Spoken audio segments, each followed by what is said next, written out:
আসসালামু আলাইকুম রহমতুল্লাহি ওয়া বারাকাতুহু। প্রিয় দেশবাসী, যে যেখান থেকে শুনছেন এবং দেখছেন, আপনাদের উদ্দেশ্যে কয়েকটা কথা।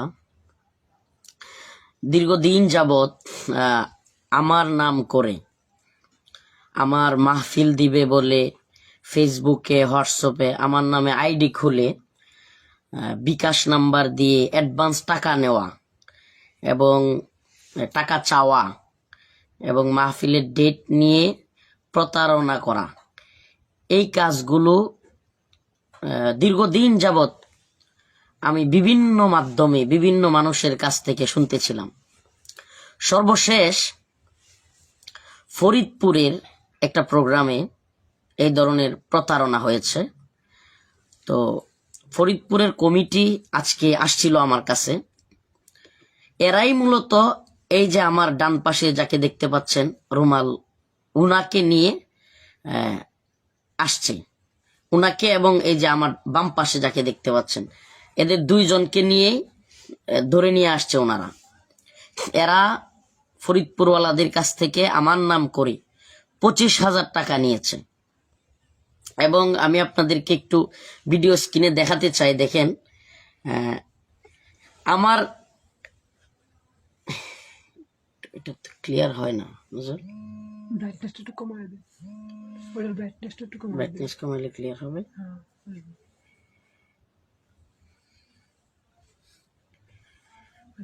এই যে স্ক্রিনে আপনারা দেখতে পাচ্ছেন মাদানী সাহেব, আমার নাম দিয়ে মাদানী সাহেব লিখে, তারপর এখান থেকে বিকাশ নাম্বার দিয়ে, এটা তো উল্টা দেখাচ্ছে, মানে সামনের ক্যামেরা উল্টা দেখ, সামনের ক্যামেরা উল্টা দেখাবে, তাতে নাম্বারটা এবং নামটা এইভাবে ধরবো নাকি?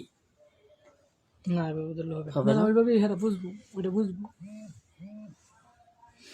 এই যে মাদানী সাহেব লেখা এবং শেষে 360191 এরকম একটা নাম্বার দিয়ে, এবং আমার নাম দেখেন, আমার ছবি পর্যন্ত লাগিয়েছে।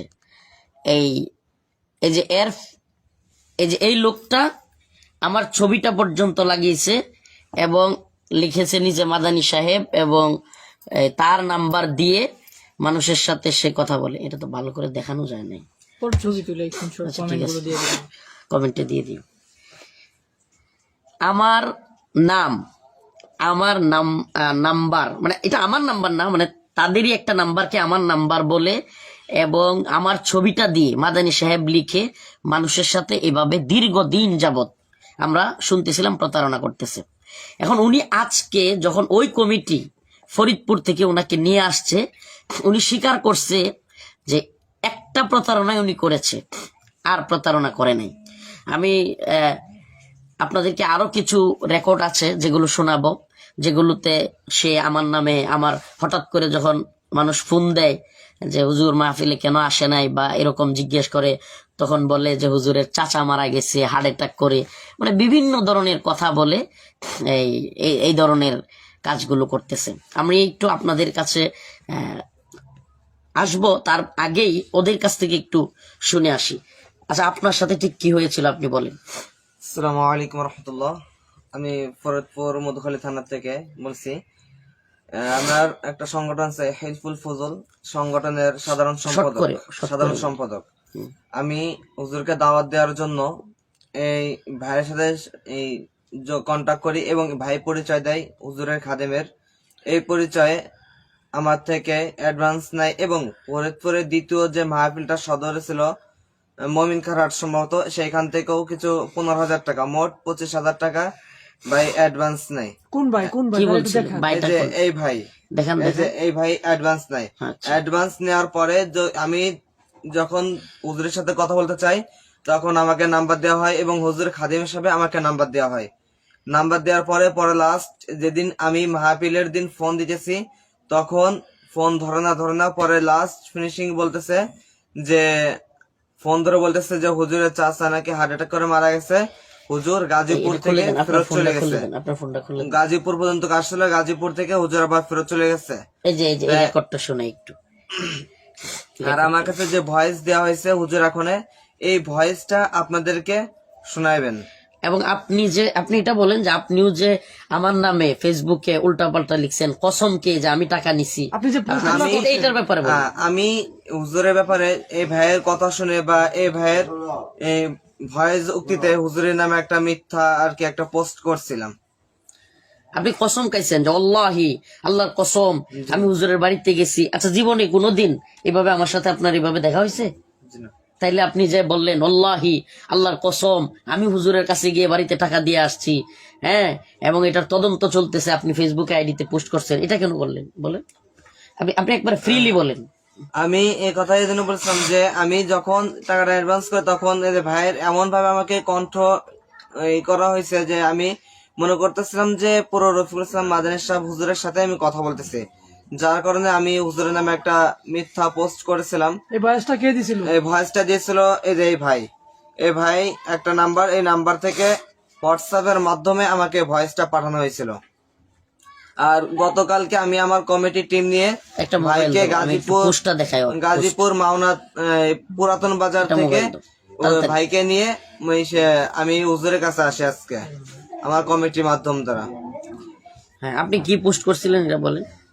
আমি পোস্ট করছিলাম যে আসসালামু আলাইকুম রহমতুল্লাহ, আমি আহমদ হোসেন রাজু আল্লাহর কসম যে রফিকুল ইসলাম মাদানী সাহেব হুজুরকে তার নিজ প্রতিষ্ঠানে এসে হুজুরকে দাওয়াত দিয়ে গেছিলাম এবং এর তদন্ত চলছে। ইনশাল্লাহ অতি শীঘ্রই আপনাদেরকে জানিয়ে দেওয়া হবে আসল রহস্য কি এবং কিসের মাধ্যমে কিসের জন্য এর কাজটা হয়েছে। দাদা আপনিও তো এটা মিথ্যা তাইলে বললেন, যে আপনি আপনি এটা বললেন কিভাবে যে বললেন? মাদ্রাসায় এসে দাওয়াত দিছিলেন, আপনি তো এটা মিথ্যা বললেন। হ্যাঁ, যে ভাইয়ের এসে মানে ভাইয়ের আস্তে আস্তে কন্টিনিউ করুন। যে ভাইয়ের আপনি প্রোগ্রামটা কিভাবে নিছিলেন? ওটা একটু প্রোগ্রামটা বলেন। নেওয়া হয়েছে যখন আমি এই ভাই প্রত্যেক বছর তার সে নিজ বাড়িতে অর্থাৎ নিজ এলাকায় প্রোগ্রাম করে। তা আমি ভাইকে একদিন ফোন দিলাম, ভাই রফিকুল ইসলাম মাদানী সাহেব হুজুরের সাথে তো আপনার কন্টাক্ট হয়, অথবা রফিকুল ইসলাম মাদানী সাহেব হুজুরকে তো আপনি একবার মাহফিল দাওয়াত দিচ্ছিলেন, তা হুজুরের কোনো ডেট আছে কিনা? তখন ভাই বলল যে হ্যাঁ আছে ডেট, কিন্তু এখন নেওয়া যাবে না, একদিন পরে নিতে হবে। তখন আমি কে বলছে এই কথা যে একদিন পরে নিতে হবে? এই যে ভাই বলছে যে একদিন পরে নিতে হবে। তখন আমি বলছিলাম যে ভাই একটু তাড়াতাড়ি দেখলে ভালো হয়। তখন বলছে যে হুজুরের ডেট তো অত সহজে পাওয়া যায় না। তো আমি বলছিলাম আচ্ছা ঠিক আছে, যখন পাওয়া যাবে তখন আমাকে বলবেন, আমি সমস্যা নাই। তখন তারপরের দিন ফোন দিয়ে বলতেছে জানুয়ারি মাসের 18 তারিখে 2025-এ হুজুরের একটা ডেট খালি আছে। আমি বলি আলহামদুলিল্লাহ, সমস্যা নাই। মানে এটা কি সেই দিতেছে ডেট? হ্যাঁ, এই যে 18 তারিখ খালি এই আছে। ভাই সেই দিতেছে। দেওয়ার পরে আমি বলছি আচ্ছা ঠিক আছে, সমস্যা নাই। পরে আমাকে বললো যে হুজুরের ইসের জন্য মানে হুজুর চাই নাই, তবু আর কি অ্যাডভান্স একটু করা থাকলে আর কি ভালো হতো। তো আমি কথা হুজুরকে বললাম যে হুজুর তো আমার জানা তো অ্যাডভান্স নেয় না, অথবা কন্ট্যাক্ট করে কোথাও মাহফিলতে নেয় না। তবু আমি হুজুরকে পাওয়ার জন্য 10,000 টাকা তাকে অ্যাডভান্স করছি, এবং ফরিদপুরের দ্বিতীয় মাহফিল মমিনকার হাট ওইখান থেকেও তাকে 15,000 টাকা অ্যাডভান্স করা হয়েছে। আমরা একটু অফ করাই, আমি ওর পোস্ট আপনাদেরকে দেখাচ্ছি প্রিয় দর্শক শ্রোতা। ব্রাইটনেসটা একটু কমায় দেন, তাহলে দেখতে ওর পোস্ট যেটা, এটা হলো পড়ে শোনাচ্ছি আমি। আসসালামু আলাইকুম, আমি আহমদ হোসেন রাজু বলতেছি। ওয়াল্লাহি আল্লাহর কসম আমি নিজে সরাসরি নেত্রকোনায় রফিকুল ইসলাম মাদানী সাহেব হুজুরের মাদ্রাসায় গিয়ে এবং আমার সাথে গাজীপুর মাদখলা মসজিদের ইমাম এবং সহপাঠী হাফেজ মাহদি হাসান, আমরা তিনজন সরাসরি হুজুরের সাথে দেখা করে তার সামনে বসে রফিকুল ইসলাম মাদানী হুজুরের সম্মতি নিয়ে 10,000 টাকা অ্যাডভান্স দিয়ে 18 জানুয়ারি 2025 মধুখালী শ্রীপুরে হিলফুল ফুজুল যুব সংস্থার মাহফিলের জন্য দাওয়াত দিয়েছিলাম, কিন্তু কোনো কারণবশত তিনি আসতে পারেন নাই। এজন্য আমি অত্যন্ত দুঃখিত। তিনি কেন আসতে পারেন নাই আমাদের তদন্ত চলছে, ইনশাল্লাহ সবাইকে জানিয়ে দেওয়া হবে। তা আপনি যে এই যে মিথ্যা কথাগুলো বললেন যে আপনি আমার সামনে দাওয়াত দিয়েছেন আমার সম্মতি নিয়ে, আচ্ছা এবার আপনার কাছে কিছু কথা জানি, এরপরে রেকর্ডটা শুনবো। এদিকে আসেন আপনি। আপনার নাম কি? আহমদ হোসেন রাজু। আপনার নামটা বলেন। মোহাম্মদ আমিরুল ইসলাম। আমিরুল ইসলাম। শেষে যেটা লাগান লকব, ওইটাও বলেন। মোহাম্মদ আমিনুল ইসলাম জিহাদি। জিহাদি। ও যে বলছে কথাগুলো, হ্যাঁ, যে আপনি এইভাবে ডেট গুলো দিচ্ছেন, এটা সত্য কি মিথ্যা? শুধু এটা। আমি ওনার কাছ থেকে হ্যাঁ যে উনি ডেট চাইছে, আমি ওনাকে হ্যাঁ বলছি যে তুমি যেহেতু প্রতি বছর মাহফিল করো, তোমার এখানে মাদানী সাহেব হুজুর একবার দাওয়াত দিছে লাগে যাইতে পারে নাই, যেহেতু ওর একটা যেহেতু উড়া বসা হয়েছে গেছো বাসায়, তাহলে ওই হিসাবে তুমি আমাকে একটা ডেট দাও। পরে আমি বলছি আচ্ছা ঠিক আছে আমি দেখবো নি, যদি ডেট পাওয়া যায় তাহলে আমি তোমার জানাবো নি। পরে আরেকদিন ফোন দিছে, পরে আমি হ্যাঁ বলছি এটা আমার নিজের গাফিলতির কারণে আমি তার থেকে ডেটটা দিয়ে দিছে তারে। আমার সাথে যোগাযোগ করেন না? না আমি আপনার সাথে যোগাযোগ করিনি, আমি এমনি দিছি ওর কাছ থেকে টাকাটা নেওয়ার জন্য। আপনার নাম কি? আমিনুল ইসলাম। আমিনুল ইসলাম জিহাদি, বাড়ি কোথায়? ময়মনসিংহ সদরে। আপনি আমার সাথে যোগাযোগ না করে ডেট দিয়ে দিচ্ছেন? আমি এমনি দিয়ে দিছিলাম। টাকা কত নিছেন? টাকা এই 25,000 টাকা আছে। এখন আমি যদি এখনো ও যে বললো যে আগের দিন বলছেন হুজুরের ডেট কি এত সহজে পাওয়া যায়, হ্যাঁ এবং পরের দিন বলছেন যে হ্যাঁ এটা 18ই জানুয়ারি খালি আছে, এটা আমি এমনিই বলছি, এমনিই বলছি এটা। আচ্ছা, হ্যাঁ। আরেকটা ছেলেকে দিয়ে আপনি আপনার ফোন নাম্বার, আমার ফেসবুক আইডি এবং আমার ছবি, আমার মানে সবকিছু মাদানী সাহেব লেখা, হোয়াটসঅ্যাপ নাম্বার, বিকাশ নাম্বার, এগুলো দিচ্ছেন আপনি? আমি ওই আরেক যেদিন মাহফিল ওদিনকে যেহেতু আমার ফোন দিতেছে, আমি কি বলবো এই মুহূর্তে আরেকজন দিয়ে আমি না করাবার চাইতেছি। পরে ওই অবস্থায় পরে একজনটা কইলাম যে এই এই এই নাম্বারে কিছু ই করো, একটা নাম্বার দেই বয়সে খালি দিয়ে দাও যে মাদানী সাহেব চাচা মারা গেছে, হার্ট অ্যাটাক করে মাহফিলে আসতে। আপনি এই খবর কই শুনলেন যে মাদানী হুজুরের চাচা ভুয়া? এটা আমি শয়তানের ধোঁকা পড়ে এরকম হইছি। আপনার 25,000 টাকাও নিছেন? 25,000 টাকা আমার কাছে আছে। এখন এর আগে আরো কত নিছেন? এর আগে 1 টাকাও নেই নাই। আপনি কিভাবে বিশ্বাস করবে? আপনি ওই আপনি যেভাবে বললেন যে এইভাবেই প্রতারকরা বিভিন্ন সময় থেকে আমরা শুনতেছি যে এইভাবে আগের দিন শুনেন, আগের দিন বলে হুজুরের ডেট নাই, পরের দিন টাকার কত বললেই বলে যে আচ্ছা ঠিক আছে আমি দেখতেছি বলে ডেটটা দিয়ে দে। আচ্ছা আরেকটা কথা, আপনি আমার ছবিটা এটা হোয়াটসঅ্যাপ নাম্বারে কেন লাগাইলেন? লাগাইছেন কিনা? যে আমি লাগাইছি যে তারা দেখতে পারে যে না মাদানী, এটাই মাদানী সাহেব না মাদানী সাপ না। আপনার হোয়াটসঅ্যাপে তো ইয়াও আছে, কয় আপনার আপনি যে আমার ভূমিকায় অভিনয় করছেন বা আরেকজনকে দিয়ে করাইছেন, এটার তো ইয়া আছে। এই যে দেখেন প্রিয় দর্শক, এই যে দেখেন কি সুন্দর সে রিপ্লাই দিচ্ছে আমার ছবি দিয়ে, আমার ইয়া আইডি খুলে। আসলে এটা ইয়া হইলে ল্যাপটপ হইলে ভালো হতো। এই যে আমার নাম, নোটিফিকেশনটা সরাই দেন। আমার নাম, আমার ছবি, আমার নাম্বার দিয়ে এরপরে মেসেজের রিপ্লাইও দিচ্ছে। উনি লিখছে যে হুজুর কেন আপনি মাহফিলে আসতে পারলেন না? লিখছে আসসালামু আলাইকুম ভাই, মাহফিলে না আসার জন্য আন্তরিক দুঃখিত, আমার চাচার জন্য সবাই দোয়া করবেন, আগামীতে ইনশাল্লাহ আপনাদের কাছে আমি এবার ক্ষমা প্রার্থী। মানে পুরা আমার আইডি, আমার ছবি, আমার সবকিছু দিয়ে সে ক্ষমা চাচ্ছে, টাকাও নিচ্ছে, এবং সে আরেকজনের তথ্য দিছে যার বয়সটা একটু খোলেন তো, বয়সটা শোনাই।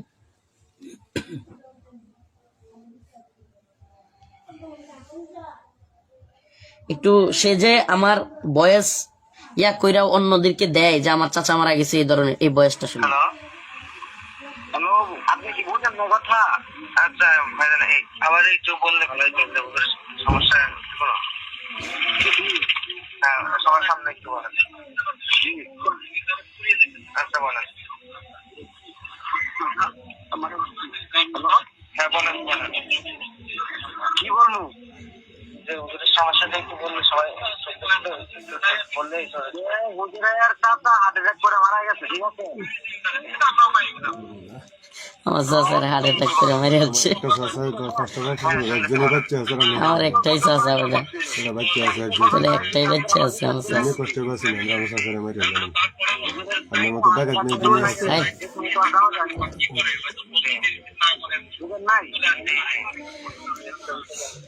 আসলে প্রিয় দর্শক, আমরা আসলে তৎক্ষণাৎ সবগুলো ডকুমেন্ট ওদের ফোন থেকে যেগুলো পাইছি এবং আরো তালাশ করতেছি, ওগুলো আপনাদেরকে দেখাবো। আপনারা যদি মনে করেন যে আমরাই ওদেরকে পাই গেছি, এত সহজ না, ওই কমিটিওয়ালারা ওদেরকে খুঁজে ধরে নিয়ে আসছে। আলহামদুলিল্লাহ, ফরিদপুরের যে কমিটি এদেরকে নিয়ে আসছে, এই জন্য আন্তরিকভাবে তাদের প্রতি মোবারকবাদ। আর এরা আসলে প্রতারণার শিকার হয়েছে। তো আরেকটা আপনাদেরকে কথা বলতে চাই, পঞ্চগড়ে সেম কাহিনী হয়েছে, সেম কাহিনী হয়েছে এমন অনেক জায়গায় যেখানে আমাদেরকে দাওয়াতি দেওয়া হয় নাই, ন্যূনতম কোনো যোগাযোগ আমাদের সাথে নাই। অ্যাডভান্স করছে, কাকে টাকা দিছে, একটা 34 নাম্বার, একটা ওর কত নাম্বারটা শেষে কত, আমার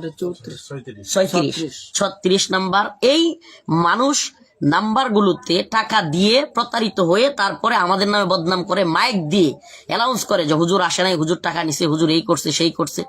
এই সমস্ত প্রতারণাগুলো কন্টিনিউ চলতেছে। এখন আমি আপনাদের সামনে আসলেই আপনাদের কাছে জানতেই চাচ্ছি একে আসলে করব কি, এবং এ কতগুলো টাকা নিছে, এবং এই পর্যন্ত এ স্বীকার করতেছে একটা ধরা খাইছে, ওইটাই স্বীকার করতেছে, আর বাকিগুলো যেগুলো ধরা খায় নাই ওগুলোর ব্যাপারে কি হবে, এবং এটাই কি ওর কথা কতটুকু বিশ্বাসযোগ্য। তো বিষয়গুলো হলো, আমি পঞ্চগড়ের ব্যাপারটা বিশেষ করে বলতেছি, যেখানে উকিল নোটিশের কথা আসছে সারা দেশব্যাপী। ওই মাহফিলটার কথা, পঞ্চগড়ের মাহফিলটা মিডিয়া নিউজ হয়েছে, দেশের মেইন স্ট্রিম মিডিয়াগুলো নিউজ করেছে যে হুজুর মাহফিল রেখে যায় নাই। যদিও নিউজ সঠিক করেছে, কিন্তু থাম্বনেলটা এমন দিয়েছে মনে হয়েছে আমিই যাই নাই। ভিতরে নিউজ সত্য ছিল যে এরাও প্রতারণা শিকার হয়েছে পঞ্চগড়ওয়ালারা। কিন্তু পঞ্চগড় কমিটির একটা চালাকি আছে, এরা একটা চিটিং করেছে, সেটা হলো ওরা যখন বুঝতে পারছে যে আমরা প্রতারিত হয়েছি, তখন আমার কাছে আসছিল। তখন আমি বলছি, ভাই আমার তো এদিন প্রোগ্রাম আরো ভিন্ন জায়গায়, এখন আপনারা প্রতারিত হইলেই তো করার কিছু নাই, আমি তো যেতে পারবো না। যখন আমি এই কথা বলছি, তারপরেও এরা পঞ্চগড়ে গিয়ে বলে নাই মানুষকে যে হুজুরের কাছে আমরা গেছিলাম, আমরা প্রতারিত হয়েছি। উল্টা এরা আরো মানুষকে জড়ো করছে, মাইকিং করছে, সবকিছু করে মানুষ যেদিন একত্রিত হয়েছে সেদিন বলছে যে হুজুর গাইবান্ধায় গিয়ে অ্যাক্সিডেন্ট হয়ে গেছে। এই হলো অবস্থা। আপনাদেরকে কি বলছিল যে ওই গাজীপুর পর্যন্ত আমি চলে আসছিলাম নাকি? আমাকে বলছিল যে, আমি বলছিলাম যে ভাই আমার তো এত একটা আয়োজন, প্রায় 1 লাখ টাকার মতো খরচ, তাই এই মুহূর্তে যদি ওজন না আসে অনেক বড় ক্ষতি দেবে, আমি জনগণের সামনে কি জবাব দেবো? তখন ভাই বলল যে ভাই হুজুর গাজীপুর পর্যন্ত চলে আসলে, গাজীপুর পারও হয়ে গেছিল, কিন্তু হুজুরের চাচা হার্ট অ্যাটাক করে মারা গেছে, যার কারণে হুজুর আবার তার নিজ বাসস্থলে রিটার্ন করছে। এই কথা আমাকে বলছিল। এখন বিষয়টা হচ্ছে, এই প্রিয় দেশবাসী, এগুলো হলো জানানো আমাদের প্রয়োজন ছিল, যেহেতু অনেক মানুষ মনে করেন, দেখেন আপনি কোন জায়গায় স্বর্ণের কথা বলে সিটি গোল্ড কিনে নিয়ে আসছেন, আপনি প্রতারিত হয়েছেন, এজন্য এটা স্বর্ণকারের দোষ না, স্বর্ণের দোকানদারের দোষ না। আপনি প্রতারিত হয়েছেন আপনার বোকামির কারণে, এটার দায় স্বর্ণকার যেমন নিবে না, তেমনি ভাবে আপনি যদি কোনো প্রতারণার শিকার হয়ে আমাদের দায় দেন, এটার দায়ও আমরা নিব না। প্রতারকদের খুঁজে দায় বের করার দায়িত্ব আপনাদের, আমাদের এত সময়ও নাই। যেহেতু আমি একটাকে পাইছি এজন্য বলতেছি। এমন অসংখ্য প্রতারক, বিশেষ করে 34 লাস্ট নাম্বার দেখি, আমি এর কাছ থেকে জিজ্ঞাসাবাদ করতেছি, ও আরেকজনের নাম বলছে যে কিনা ভয়েস গুলো দেয়। আমি নিজে ওই প্রতারকের সাথে কথা বলছি, আমারও মাহফিল দিতে চাইছিল, রফিকুল ইসলাম মাদানী সাহেবের মাহফিল আমি নিজেও নিতে চাইছিলাম একটা। ওই দেখা যায় হাসে, তো আপনি একটু হাসেন। কি বলবো, কষ্ট কষ্ট আপনি কি কষ্ট কষ্ট তো আচ্ছা, আপনি খাই গেলেন, আপনি ধরা খায় এখন কষ্ট না? ধরা গায়ে কষ্ট। আমি এরকম কি করতে পারি না যে, আমি এখন কি করবো আল্লাহ এদেরকে নিয়ে। আসলে কি আপনাদেরকে বলি, যারা প্রতারিত হয়েছেন এদের প্রত্যেকেরই আসা উচিত। মামা কি বলো? প্রত্যেকের আশা এর নামে মামলা দেওয়া উচিত। কারণ আমি তো ভুক্তভোগী না, আমার কাছ থেকে তো সে টাকা নেয় নাই। এখন আমি তো তাকে যে আইনের আওতায় দিব বা আমি একটা কিছু করতে যাব, এখানে তো ভিকটিম লাগবে। যে সমস্ত মাহফিল কর্তৃপক্ষ প্রতারিত হয়েছেন, এরা যদি একে মামলা দেন এবং ওই 34 নাম্বারেও মামলা দেন, তাহলে আমি আইনানুগ ভাবে প্রশাসনকে বলে দিতে পারবো যে এই মানুষগুলো প্রতারিত হয়েছে, আপনারা ব্যবস্থা নেন। তো আপনার এখন কি বলেন, জাতির উদ্দেশ্যে আপনি কিছু বলেন যে আপনি এই কাজগুলো কেন করলেন বা কি বলেন শেষমেশ। আমি এটা শয়তানের দুঃখে করে ফেলছি, এটাই আমার শয়তানের দুঃখে, এটা আমি জীবনে প্রথম, আমি করি নাই। টাকা আছে আমার কাছে, 15-25 হাজার টাকা আছে, আমি দেই, কোনো সমস্যা নাই। হুজুরের যে বিচারটা দিবে, হুজুরের যে সিদ্ধান্ত দিবে, যেই আমার শাসন করবে, আমি এটা গার পাতা নিয়ে মাথা পাতা নিব। এটা আমার জীবনের প্রথম, খোদার কসম করে বলতে পারবো। আমি আমার এই যে অনেক উলামা কেরামের লাগে আমি উঠা বসা করি, কিন্তু এরকম ধরনের আমি কোনো সময় করি না। সবার ডেট নিয়ে দেন না, সবার ডেট না, আমি এটাই প্রথম। খালি মাদানী সাহেবের ডেট দেন না? না, আমি এটার প্রথম করছি, আমি আর কারো ডেট দেই না। আপনার কাছে আর কার ডেট পাওয়া যেতে পারে না, ডেট আমি কেউ দেই নাই তো। ও মামুনুল হক সাহেবের ডেটও দেয় না, আমাদের লাগবে একটা, যদি দেয়। না, এটা হাসে। সে যে আমার নামে কসম করে মিথ্যা বলছে, কসম করে আমার নামে আমার কাছ থেকে ডেট নিয়েছে, মিথ্যা বলছে। তারপরেও কসমের শাস্তি কি, আবার কসম করে অপবাদ দেওয়ার শাস্তি কি, এটারে হে শাস্তি দিতে হবে। মানে আমি আপনাকে যারা দেখতেছেন ল্যাপটপ, আমি আপনাদের কাছে দুঃখিত, আন্তরিকভাবে দুঃখিত। আমার জন্য অন্য প্রতারকদের উদ্দেশ্যে কিছু বলেন, মানে যারা আপনার মতো আরো কিছু প্রতারক আছে এই বন্ধুদের ব্যাপারে বলেন। আমি ওগুলা জানিও না, বলতেও পারি না, এটাই আমার প্রথম, আমি জীবনে এটা করিও নাই। এই ও আরেকজনের নাম্বার দিয়ে বয়েস দিয়ে পাঠায় নাই না হ্যাঁ? আমি তো ওই লোকটাকে, ওই লোকটার নাম বলেন। ওই যে নাম্বারটা দিছি হুম, সে আমার কাছেরই মানুষ আছিল। ওরে তো লাগবে, হ্যাঁ, আমরা তো ওরে খুঁজতেছি। ওনার দেয় আমি বয়সটা দেওয়াইছি। মানে আপনি মক্কেল ধরে আনতেন আর ওরে দিয়ে বয়েস দেওয়াইতেন না? ওরা ওই 2টা বয়সী দেওয়াইছি, আমি কইছি যে এই 2টা বয়স দে, ঠিক আছে। হুজুরা যে সিদ্ধান্ত দিব আমি জরিমানা দিতে রাজি আছি। আমার ওর নাম কি, ওর নাম কি, ওর ওর বাবার নাম কি, ওর পরিচয় বাপের দেন। নাম কি, ওর ঠিকানা ওর নাম হয়েছে সাব্বির হোসেন, তার বাপের নাম তো আমি জানি না। চাকরি বাড়ি কোথায়? জি, বাড়ি কোথায়? বাড়ি হালুয়াঘাট। হালুয়াঘাট। আমি মসজিদে চাকরি করি, 10,000 টাকা বেতন চাকরি করি। এখন ওই মসজিদ কমিটি দেখলে আপনার চাকরি থাকবে? চাকরি তো থাকবে, কল্পনা নইল আমার, ইমাম ভাইয়া এরকম কাজগুলো করেন আপনি? কল্পনাও করছি না। কি করতাম রে, মানে করে দিন হুজুর।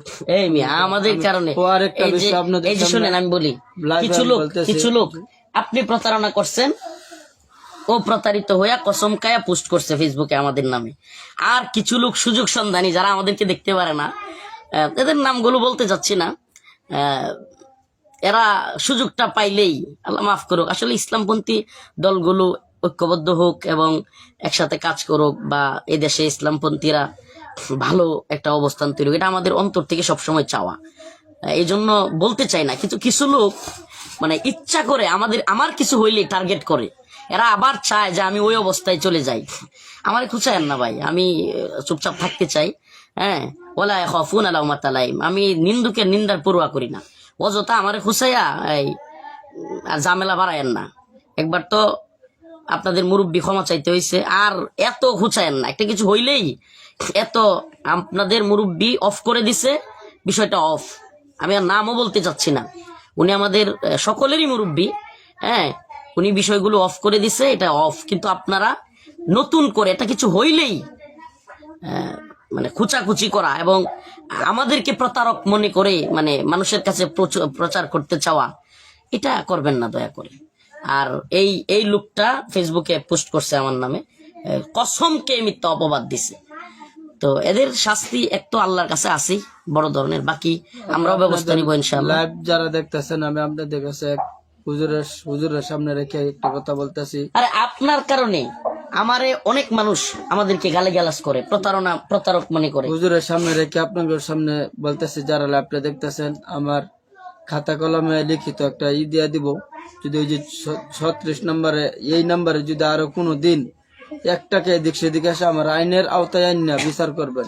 আমি এটা আপনাদের কাছে ব্যর্থ করলাম, উপস্থাপন করলাম। আর দুঃখিত, আমার কিছুই নাই। আপনি এই একটা অপবাদ শয়তানের ওয়াসওয়াসা করে আলছি, আমার ক্ষমার দৃষ্টিতে দেখবেন। আর সম্পূর্ণ জরিমানা আমি দিয়ে দিব। আর আমি যেটা বললাম, আপনারা একটা করবেন, দরখাস্ত হিসেবে রাখবেন। আমার নাম্বার আছে, আমি যেখানে হুজুরের কাছে আসছিলাম, তাহলে বাকি যারা আছে, এর যে 36 নাম্বারটা, এটা কমেন্টে দিয়ে দিও। যে আরো যারা আছে এরকম প্রতারিত হয়েছে, তারা তো এসে এখন আপনাকে ধরবে, ঠিক আছে? তাদের টাকা তো দিতে হবে। আমি তো ওগুলো দেই না। 36 34 নাম্বার তো মিলাই আরেকটা আছে 34টা এখনো পাচ্ছি না, কিন্তু ওর আরেকটা লুক আছে। বড় না, আমার আর কোনো 34 নাম্বারটা ওর সাথে লিংক আছে, আমার যে আইডিয়া, বাকি ওইটাও আমরা খুঁজতেছি। তারা আমরা এত সহজে ছেড়ে দিব না, সে ক্ষমা চাকার যাই করুক, এটা এত সহজে ছাড়া যাবে না। তার সাথে লিংক আছে কিনা। আসসালামু আলাইকুম ওয়া রাহমাতুল্লাহি ওয়া বারাকাতুহু।